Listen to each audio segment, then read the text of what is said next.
Here's Goodnight Olive making her move to take the lead by a head around the far turn.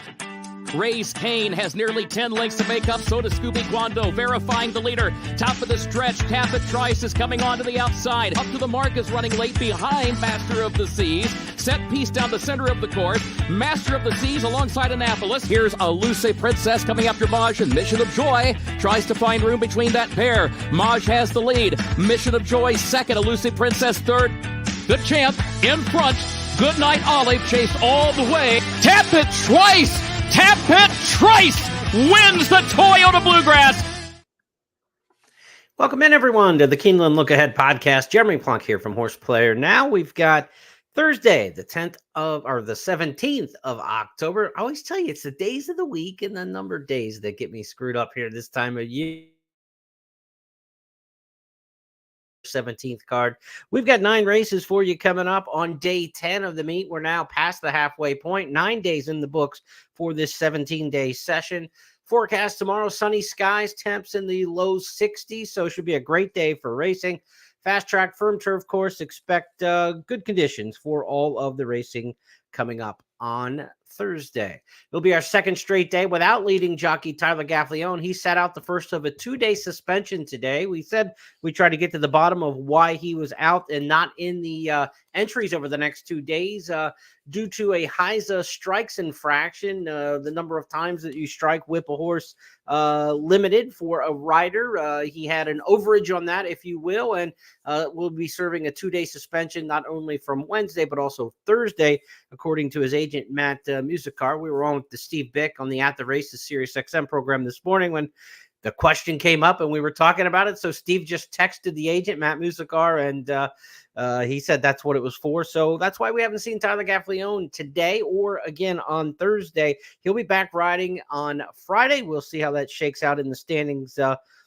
Bigger deal for him than it is for the handicappers. But I'll tell you, as you adjusted and handicapped the program today, 8 races on the program, 8 different jockeys won races, 8 different trainers. Nobody even with a double on today's card.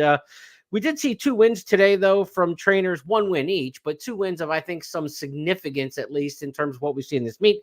Kent Sweezy had another horse run well and win. His barn is going really well. And Brian Lynch had a winner today. He's had a very good meet. So Lynch and Sweezy, both their barns are going well here at the Fall 24 meet, and each had wins today. Again, 8 different trainers, 8 different jockeys on the program today. I want to address one of the elephants in the room on the racing program today. In the final race of the card, Luan Machado was clear and sailing home to win the nightcap and misjudged the finish line. It was a 1 1/8 maiden claiming race, an odd race. I think we said we've only had 15 of them on dirt at Keeneland over the years.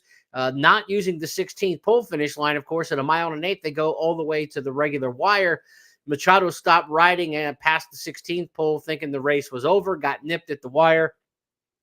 A lot of gambling consequences to that, no doubt. He'll be fined for misjudging the finish line, and the stewards and the state authorities will take their role in that. Nothing beyond that to me. I mean, who knows, right? I mean, not to speculate about any other motive or nefarious nature of something like that. To me, that's speculation that you can't get into. I think with that is a guy who misjudged the finish line, just like somebody forgets what down it is in football and throws the ball out of bounds on 3rd down, or fails to stop the clock because they're not paying attention to the clock. To me, it was a in motion mistake from everything that I could see, and something that there'll be a fine for it for sure. And we'll see, what authorities do in that respect. But it did certainly change things up in terms of the payouts in the last race. The pick 6 would have been hit had his horse won.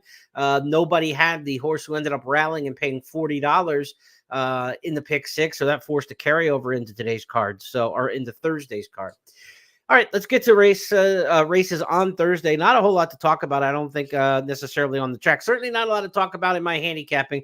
For the first time this meet, and I can't remember the last time it happened. I'm sure it happened probably once during the previous meet. I took the duck today, 0 for 8, no winners. One of our key plays, couple lengths clear in the stretch. The grandson of Lemons Forever, the Dallas Stewart runner. I thought we were home free 16th pole, and we got nailed at the wire there. That would have kind of bailed us out a little bit for what was otherwise a really, really bad day handicapping. So let's hopefully we can improve that here on the Thursday card. So let's get after it, shall we? Let's look at the big picture of the racing program coming up here. The snapshot of the card.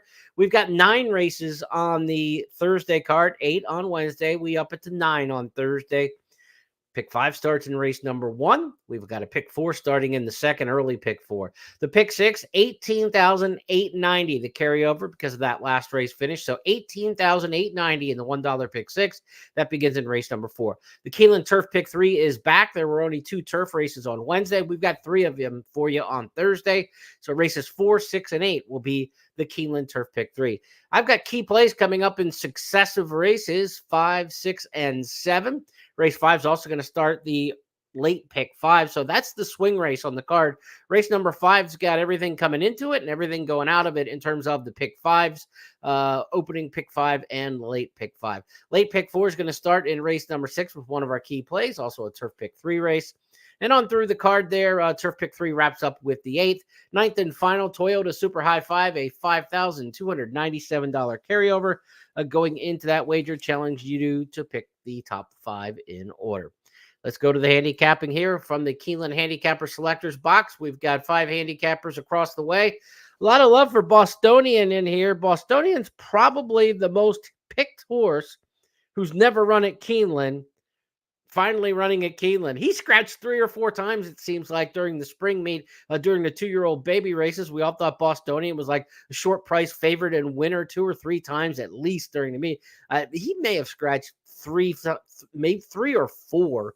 Definitely multiple scratches during the spring meet. He's finally going to get to Keeneland. He's run twice in his career. He won the debut at Churchill in June, came back in September at Finger Lakes in a New York bred stakes. He's a New York bred for Wesley Ward, won that stakes race. Now he fits nicely into a starter allowance 50 because he ran in those restricted races previously and a state bred race that didn't qualify either. So Bostonian, a nice fit in here, certainly in terms of the conditions. I thought the one Blake James deserved a little bit of love in here, though. It was a good effort last time at Churchill. Big gap to the 3rd horse, big gap to the 4th horse in that race. Blake James won for a maiden 30. Zabel, the runner-up, was 4.5 clear. 3rd place finisher was 7.25 clear. 110 flat. Good time. Corey Lannery with the win today on the card. You know Corey Lannery coming up the fence, what that's all about. I think Blake James has got a chance to rally here. The only knock with Bostonian is I don't know if it's if he's a 7 furlong horse. By Bernardini, you would certainly think so, but the damn side pedigree's Forest Wildcat. And again, this horse has just been dashing to this point. So with the extra distance, I'm thinking maybe Blake James can rally and get this one. Also, the 7 in here, D-Book at a nice price. Good closing finish for trainer John Ortiz. We expect Ortiz to have a good week here at Keeneland during week 3. He had one today on the lead who didn't hold it. A little disappointing in that effort. But Ortiz has had 4 winners during week 3 of the fall meets here at Keeneland over the past 3 years. He's got horses usually ready to go here later in the meet. So D-Book is one I'll give some consideration to. 173 for me. As you look at the other handicappers, a lot of love in here for Bostonian. Would not be surprised if Bostonian's too good for these, but at 7 furlongs, I think it's worth taking a little shot. And speed just did not carry and get home easily today at a very fair racetrack. Some horses who had leads were not able to hold them. Let's go from race number 1, which kicks off the early pick 5. I'd use all 3 in the pick 5, 1, 7, and 3. Go 3 deep here, starting the pick 5. To race number 2, second on the card, starts the early pick 4. These are maiden claimers going 1 mile and a 16th in this race. Maiden claiming routers in this particular spot. Number 1, Colonial Rose takes the big class drop in here for Brad Cox. He's got a strong win percentage here at Keeneland when he drops the horses into the maiden claimers. Overall, he wins 31% in maiden claimers. And in mile and a 16th races, when he's got the favorite at Keeneland, he wins over 40% of the time. Can't imagine Colonial Rose will not be the favorite on the class drop. 7-5 in Nick Tamaro's morning line. Looks like a short price favorite, probably a single in here. A couple other handicappers, though, are going to try to beat this one. Tom Leach is going with the 5, Vibe Check. Also some love in here. Gabby's got the 4, Playmaker. And Kim Nelson going with the 8, Cat Symphony. So not everybody defaulting in here to the class dropping Brad Cox trainee, but I thought was a logical winner in here. Cat Symphony of the 8 for a Vicky Oliver barn. It's already had 2 big winners at the meet at nice prices. Cat Symphony's 20-1 in the morning line. Kim Nelson taking that one on top. Maybe a shot for a good exacta or a trifecta play. 1-8 all, 1 all 8. If you like the 8 to win, certainly you could go that route. But to me, I think Colonial Rose will get the victory here. Inside speed and second start off the layoff, sprint the route. A lot of good form cycle angles, and that class drop should just be enough. So give me Colonial Rose, but I'm going to use the 8 Cat Symphony in the second and third spots and look at some potential, tries, supers, that sort of thing like that in race number 2. We'll keep it right here and go to the third race on the card, 6.5 furlongs here. Starter Allowance Company. This is a race where the 3 Wailua is 6-5 in the morning line. Safi Joseph trains. This one just doesn't have much good gate action. This horse gets out of the gate very poorly. 6.5 furlongs will give him a little bit more, give her a little more chance to make up some of that ground. She's a 3-year-old against older fillies, but Wailua to me at 6-5 in the morning line looks a little too short to take on top. I wanted to try to find something to beat that runner while respecting the chances. I ended up going with the 5 in here, a little gin in class, much more early speed. This horse is consistently out of the gate 1, 2, 3, and consistently at the finish. This horse has been in the exact 6 of the last 7 starts. I mean, really rarely runs a bad race. So give me a little gin in class. I know what I'm getting out of that runner. What I don't know about with Wailua is how this horse is going to get out of the gate. A lot of trouble in the past getting out of the starting gate. Flavian Pratt will do his best. He's the 4th different rider in 5 races to take a crack at it. Everybody else has had trouble getting this one out of the gate as well. A lot of runners around them here in a fair field size of 9. So I've got the 5 in here on top over the 3 and the 1. I think the 5 is just going to be what I'm going to lay into in this particular spot. 1's got a decent shot, and here comes out of a fast race, 109 and change. You could go 3 deep in here again, and I wouldn't make a big argument with you. 5, 3, and 1, the way I would try to get through this. And if you look across the columns there, it's 1, 3, and 5 is the top choices really for everybody. So that's the way it lines up. 5, 3, 1, race number 3. Let's move on now to the 4th race on the Thursday card at Keeneland. Pick 6 starts in this race. Also, the first leg of the Keeneland Turf Pick 3. $1 Pick 6 at Keeneland. $18,890 in the carryover. As far as the Turf Pick 3, $3 minimum on that one. Turf Pick 3 today will be on races 4, 6, and 8. Let's get started with the 4th race. It's a race where we're all in agreement on this one. Everybody's in, pushing their chips forward for number 3, Justifiable Bell. Boy, she's been so good in her recent outings. 3 starts this year, 2 wins and a second-place finish. She's only got 1 recent outing, that being in September, but she was good here in the spring, winning a turf mile for trainer Ian Wilkes. Luis Saez takes the call. He rode her throughout the course of these 3 races this year. By Justify, a horse whose offspring do very well on the turf here at Keeneland. A lot of reason, great post position here. Good running style. You got to figure the 2 Lucky Speech is going to go out of there. Justifiable Bell won't be too far off the pace. There's not a lot of speed in the 1, the 4, the 5, the 6. Not a lot of other speed in the race, really. So you think Justifiable Bell might sit 2nd or 3rd here and get a real quality trip right outside of number 2 Lucky Speech with a chance to go by that one. So Justifiable Bell, reasonable favorite in here to key on top. The 11 Join the Dance for me is my second choice, and this is a horse Scott's got in there and Kim as well. 15-1 in the morning line. Join the Dance, didn't run a great race last time at Kentucky Downs, but a prior form was good in the spring and into the summer. Stakes company at Horseshoe Indianapolis. Some horses just don't like it at Kentucky Downs, and you can draw a line through it. I would expect Join the Dance to bounce back here over the course at Keeneland. Runs pretty well in some top-of-the-ground type turf courses. Doesn't like it super soft. And the fact that we've had, such warm conditions and dry conditions for the most part, this is a top-of-the-ground turf course, and Join the Dance should like this kind of footing. So I've got it 3-11 and almost a little defensive with the 7. Nanda Dia. I don't have a whole lot of information to give you that you don't see in the past performances, but it's an Argentine mare who hasn't run since December of last year. Nacho Correas gets a lot of these South Americans. Some of them hit it out of the park. Some of them just don't match up here in the States. I don't know which way to go with her. Not enough in the workouts to make me think that she's definitely got a big game to show. He does go to Jose Ortiz to ride. They team up frequently. at a nice percentage. 46 teamed up mounts for Ortiz and Correas over the past 2 years, 24% according to the racing form. So Nandadia, I'm not quite sure what to do that one, but I think Justifiable Bell is a legit single. So if we talk about maybe 3 deep in some of these other races leading into this, I think Justifiable Bell is a place where you can get that single. And again, like we had in one of the earlier races there might be a favorite in this race, but with the 11 join the dance at 15-1 potentially in the exotics, you're looking at a 3-11 all, 3-0-11. Try to get a little extra bingo in there. Justifiable Bell on top, but join the dance, the key to the exotics for me in race number 4. And some of the other handicappers are on that one as well, the 11. So let's see how it shakes out. Justifiable Bell, one of the rare 5 for 5s all the way across. Everybody picking that one on top.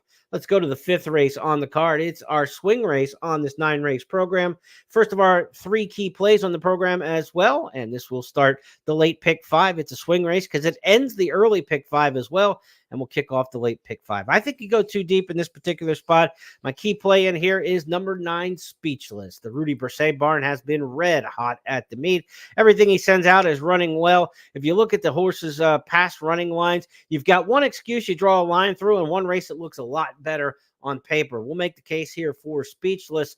The career debut for Speechless wasn't a bad effort at all. 5th beaten 10 1/4 lengths. You say that doesn't look that great. The winner that day at Ellis Park was East Avenue, who won by 8 lengths easily. East Avenue came back and romped here in the Grade 1 Breeders' Futurity. So that was a pretty good effort for Speechless. And with traffic trouble in there, ended up getting promoted up to 4th because of some interference from another runner. So Speechless actually was a pretty good debut runner, and then bumped hard at the start and just fell apart in the race trying to get in makeup mode at Churchill, and then threw in the towel as the 8-5 favorite in the second career start.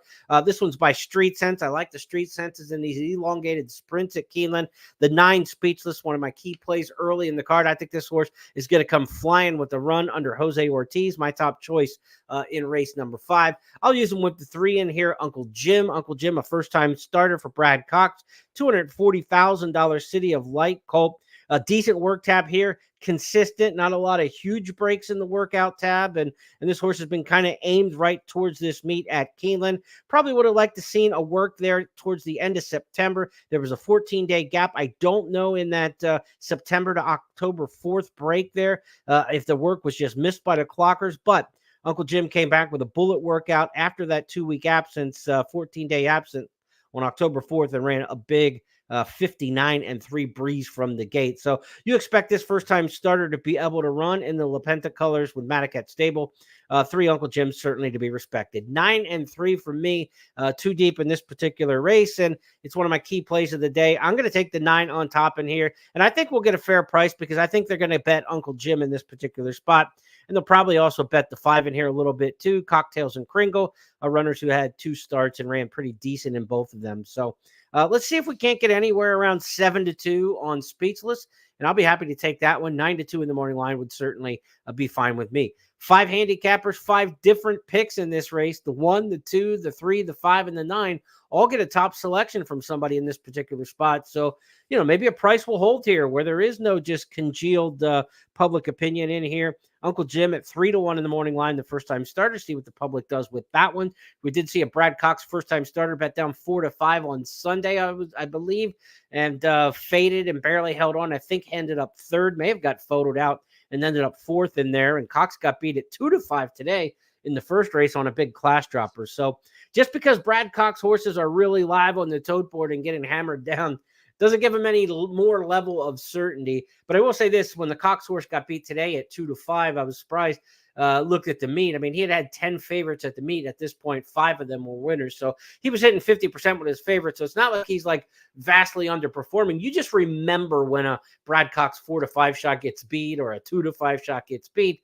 But I think he's now 5 for 11 at the meet with favorites. So nothing wrong with that percentage at all, hitting 54% with his favorites. Brad Cox will probably be bet here again in race number 5 with the 3, Uncle Jim. But one of my key plays, we're going to go to the outside of the gate with number 9, Speechless there in race number 5. Let's move on to the 6th race on the card coming up. Next, we'll start the late pick 4, the second leg of the Keeneland Turf pick 3.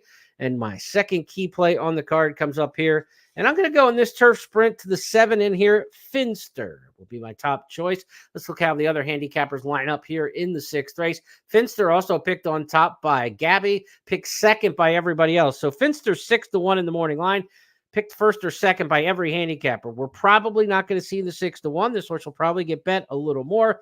The reason I like the 7 Finster in here comes out of a really, really good race. Didn't break that great, but then got right up into the mix and was battling in 108-4 behind Bill Al. Bill Al's a really talented 3-year-old sprinter. This horse comes out of a strong race. I think Bill Al has stakes caliber quality.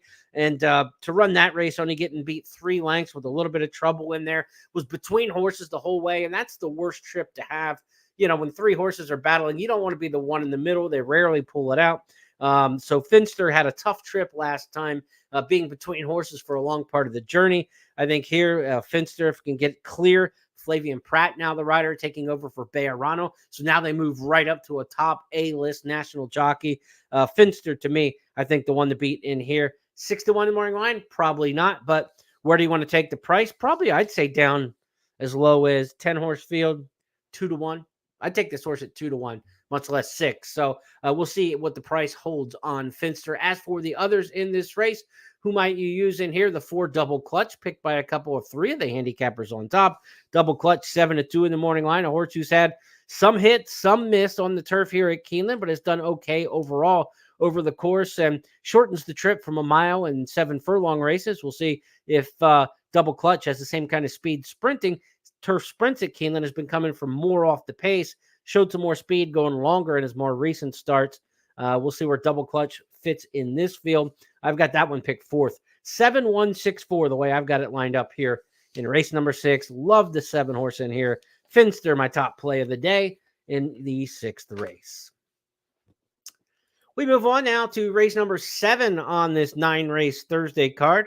This is a chance, I think, maybe where we could get an upset. I've got my 3rd key play on the card. 1 mile and an 1/8, allowance race, and we're going to go to another pedigree type play. We talked about these 1 mile and an 1/8 allowance races, how I think pedigree comes more into play the farther they go. So at 9 furlongs on the main track, I'm looking for a good pedigree in one of these allowance races. Not the maiden claimers when they go 1 mile and an 1/8. Those horses kind of establish that they have poor form. But these are good allowance horses. And I think the 7 in here, Ariana's Pearl, is a curling filly who's going to love the extra distance. And she's run well over the track here. Had one start over the track here at Keeneland last year and didn't run that bad against Intricate, who went on to be a major graded stakes filly. So that was a decent race. She faded to be 5th in that one, but in a 10-horse field chasing a future stakes star, I thought it was a decent race for Ariana's Pearl. And again, I love the curling and the pedigree here, trying to get some distance. 20-1 on the morning line. Anybody else have any love for the 7 in here? Let's check across the way in race number 7. Ariana's Pearl, the only pick here, is on our end of the ledger. So we are on the island, and I think we're going to get a nice price. Christian Torres has had a bad meet. He is a good jockey having a bad meet. If you follow Oaklawn, top rider at Oaklawn, I saw him at Remington a couple years ago and said, this guy's going to be leading jockey at Oaklawn. He turned out to be so. He's ridden well in Kentucky, but he is not having a good meet right now at 1 for 30. But Ariana's Pearl, I think, is one that could get him the victory here at 1 mile and an 1/8. Certainly got some love in here for the 1 Chilled. Chilled's a horse who has a race over the track that was a decent 3rd last year to Sidamaro and Just Basking, 2 next out winners. So also came out of a key race here in the 1 start locally at Keeneland during the 24 season. And then last time out comes off the turf, rallied at Kentucky Downs at 1 mile and a 5/16 last out. Certainly the 1 mile and an 1/8 will not be any issue for this horse, even though the pedigree doesn't scream for it. The running lines here do suggest this horse will handle the trip. Chilled to be respected. The 9 Union Miss by Union Rags out of a Quiet American mare. Plenty of distance pedigree here. Should have no problem over the 1 mile and an 1/8. The only thing is it took 10 tries to break the maiden. Well, this one just kind of wheeled right back after the nibbler broke out last time. Blinkers on last time. So if you're trying to find a reason, well, why'd she finally win when she couldn't do it in the first 9 starts? The addition of blinkers put her immediately in the winner's circle. Would not be surprised if the 9 runs well in this particular spot. And then the 2, Penure, is a Rudy Brisset trainee who you have to respect on form, but I think this race is a little too far par for the 2. Some other handicappers disagree with me in here. Gabby's got the 2 picked on top. Kim's got the 2 second. Scott's got the 2 second. I think of the horses in this race that I think are the major contenders are 7, 1, 9, and 2. The 2 is the one I like the least for the distance. But you do have Flavian Pratt. You do have Rudy Brisset, whose horses are all running through the bridle right now. Would not be a huge shock if this horse goes a little farther than I think. But I just think this race is a little too much in distance, and somebody will nip this horse on the finish. Union Miss, a candidate to do that. Chilled, a candidate to do that. And the one I think who will do it is Ariana's Pearl. So I'm going with the 7 in here. Nice price. Final leg of that's not in the Keeneland Turf Pick 3. This race on the dirt, of course, Keeneland Turf Pick 3 is going to wrap up, though, next in race number 8. So let's head there next. That's where we'll go for 8th race on the card, a mile and a 16th on the turf. This is a 3rd level allowance, so horses who have not won 3 races other than maiden, claiming, or starter. You cannot have won 3 allowance or stakes races, essentially, the conditions to compete in here. Saffron Moon for Chad Brown, the top choice in here for me. Saffron Moon, the 4, also the top pick for Kim Nelson, and picked second by all the other handicappers. You expect this horse to take play. Saffron Moon has not run since last November, though. It is a long layoff. Last time we saw this horse ran second in the Cardinal Handicap at Churchill, behind an insane performance by Star Fortress, which was never repeated again, by the way. But Star Fortress was a maniac that day on the course. She ran off the screen in the Cardinal Stakes. The races prior to that, though, Saffron Moon won here during the fall meet at Keeneland, and also in the spring meet of 22. This is a 5-year-old, been around a while, but only 8 career starts.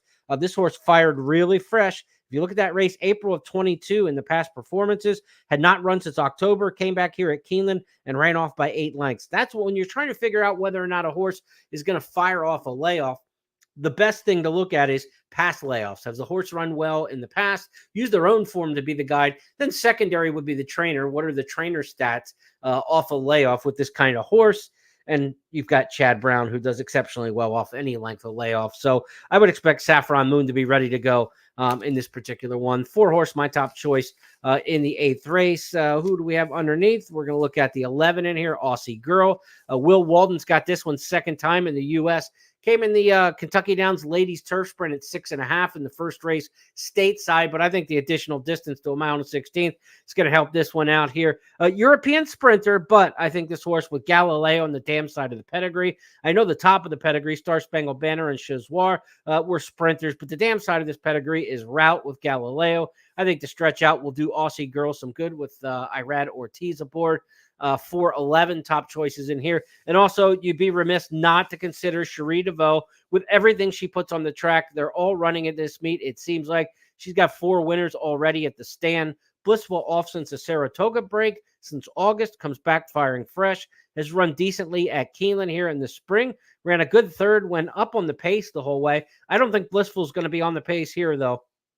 Jose Ortiz will probably sit some. There's not a ton of speed in this race, but I don't see any reason to go barrel into the front in here. The 12's probably going to show some pace in here. She's looking lucky from the outside. I think that horse is almost going to have to go from that post position. So I would expect the 12 to set the tempo in here. So, if you're worried about the horse getting caught up into the pace again, Blissful, like it happened here in the spring, I think this horse is going to sit in this race. Might get a beautiful trip sitting 2nd or 3rd, but won't be too far off of it. The 1's got some pace in here coming out of sprint races from Mike Matz. You could see that filly up. So 1 and 12 from the extreme post positions probably make sure that there's a decent tempo in this race. Whenever you have horses who are farthest inside or farthest outside and have early speed, they almost always have to go faster than they normally would, because from the inside, you want to secure that position and don't let anybody come down over you. From the outside, you got to start clearing horses so you don't lose a ton of ground going into the far turn. So if you're trying to project how the pace of a race is going to shape up, not only do you look at who's got the early speed and the propensity to go to the front in races, but what are their post positions? Are they extreme inside? Are they extreme outside? You can almost say this race with the 1 and the 12 as the primary speed, this race is going to go a little bit faster than you might think. So a finisher in this race might have a good shot here coming from out of it. If you like a deep closer in this race, it might be music to your ears, because you might get that kind of pace with speed out of the 1 and the 12 as they come together and try to converge going into the clubhouse turn. We could be looking at a pretty hot pace here in the 8th race. Let's go to the ninth and finals. We wrap up this Thursday card. Toyota Super High Five carryover, $5,297. Pick the top 5 in order. You'll do so here in a mile and a 16th maiden special weight race. These are older horses. Race number 9. I'm going for the 5 in here, Duke of Duval. I guess some fans of Jacksonville Jaguars, Duval. We'll see here. The Duke of Duval is by Arrowgate, adds blinkers for the first time. Beaten favorite last time when running against Know Who You Are. The 5 and the 6 both come out of the same race at Churchill Downs. I thought that was a pretty good race. Now you get Irad Ortiz in the saddle. Tyler Gaffleone, who's off mounts again, serving that suspension tomorrow. Duke of Duval will go from Gaffleone to Irad Ortiz. That's a fortuitous pickup. Irad had a win today on a horse that would have normally been a Tyler mount as well. Give me Duke of Duval, the 5 over the 6 to come out of the same race. They're not that far apart from each other in here, and Know Who You Are is 15-1 in the morning line. So 9-2 and 15-1. Some nice prices there amongst the top 2. The 12 Bourbon Society is going to have to overcome the outside post with the short run to the first turn. Does have a good run over the track here at Keeneland, but was showing speed in that one. And the best races for this horse, Bourbon Society, is when the horse can get up into the pace. Last time wasn't able to do so, got hung wide the whole way, ended up 6 wide at the top of the stretch. If that same trip happens again for Bourbon Society, probably not going to be any better than last time. 4th beaten 5 lengths or so.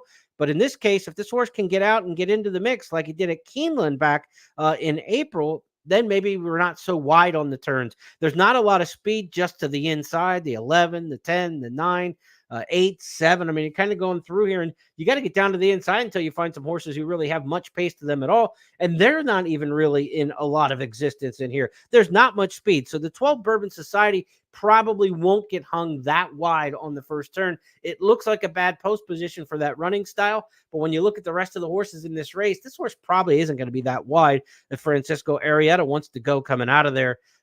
He's got every option to with Bourbon Society. As for the other handicappers across the way, the 3 Tennessee Lamb picked on top by a couple. Raffaroo picked on top by Scott. Raffaroo coming out of the King's Plate, the big race for Canadian-bred horses at Woodbine. Well, that one will be trying the dirt for the first time by Hard Spun, who's had a good meet as a sire on the turf here at Keeneland. This race, of course, on the main track. The other one, Tennessee Lamb, whom I don't have in my tops. This is an interesting one. Let's talk Tennessee Lamb real quick. We're kind of fast on the podcast tonight. We didn't have a long review of the card today, and no sound from Tom and such with no stakes races. So one of the reasons I don't have Tennessee Lamb in here, and I just want to get on this little tangent here because it's not a knock on this particular horse or situation, but more something you could apply anywhere. Tennessee Lamb got a massive speed figure last time, 84. And when you look at the rest of the horses in this race, you say, why are you not coming back with the buyer figure of 84? That race was 1.25 miles at Churchill Downs. There aren't many 1.25 miles races at Churchill Downs. You know one of them, of course, on the first Saturday of May.